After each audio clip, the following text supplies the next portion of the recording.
Je suis parti marcher 100 km dans les Alpes et j'ai dû faire demi-tour le dernier jour. J'aurais dû me douter que ça partait mal. Le premier jour, j'ai fait 25 km sous la pluie. J'avais aucune possibilité de sécher mes affaires, les pieds trempés, mais au moins j'ai pu manger au sec. Et après une après-midi de marche sous la pluie, j'ai profité d'une accalmie pour poser la tente. Au petit matin, les gardes forestiers m'ont offert le café, puis j'ai remis mes chaussures mouillées et j'ai repris la route. Une courte marche sur une partie goudronnée n'a pas suffi à faire sécher mes chaussures.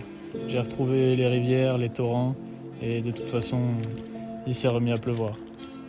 Et finalement, après 25 km de plus, j'ai enfin trouvé un refuge. Un refuge dans lequel il y avait du bois, ce qui m'a permis de faire un feu pour sécher mes affaires et passer la nuit au sec. C'est au 3e jour que j'ai enfin vu le soleil. Ça m'a permis de recharger mes batteries, qui n'avaient pas chargé depuis 2 jours. Et puis a débuté la marche d'approche du col de Vallonpierre, dernière étape pour finaliser cette boucle de 100 km. J'ai chaussé mes crampons pour l'ascension.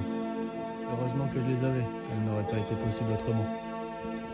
Au vu de toute cette neige, j'ai commencé à me poser des questions et la nuit au refuge m'a porté conseil, pas le choix. Il va falloir faire demi-tour, le manteau neigeux est trop instable et il menace de se décrocher. Je remarque qu'il y a beaucoup de départs d'avalanche durant la nuit. Je profite une dernière fois de la vue avant de redescendre et puis je me pose une nouvelle question. J'avais pas du tout prévu ces 80 km retour. J'ai plus assez de nourriture et j'ai croisé aucune épicerie qui pourrait me ravitailler. En plus de ça, j'ai fait tomber mon saucisson durant l'ascension. Dans tous les cas, j'ai pas vraiment le choix. Je profite de ces derniers instants de solitude et j'avance. Je me dis que je trouverai bien quelqu'un pour me ramener en stop, pour m'éviter ces 80 km retour. Et par chance, j'ai croisé Camille et Baptiste qui m'ont emmené dans leur pick-up et qui m'ont gentiment ramené au point de départ.